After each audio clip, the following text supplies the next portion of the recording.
that the profit is down 24% on the year and 66% on the year is perhaps something that the market was anticipating.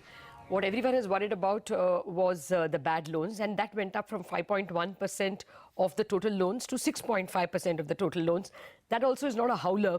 The howler was the slippages, the fresh loans that went into from standard loans to default loans. That rose in 90 days by 30,000 crores. However, it's not as bad as it looks when you look at the year ahead. As the chairman explained, the RBI had identified certain bad assets, which is called the asset quality review assets. That is entirely recognized, but that was only 9,000 crores. The remaining 21,000 crores were SBI's own assessment. So they said their standards are more severe than the RBI.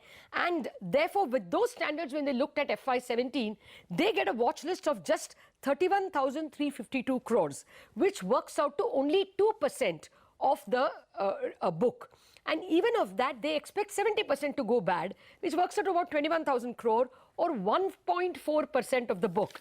Now, why should that be good news? Because if you compare it to any other bank, for instance, Axis Bank, when they gave us their idea of their stressed assets, if all of them went bad, it would have been 4% of the book. Likewise, for ICICI, if you looked at what could go bad, their watch list, even that came at well over 4%.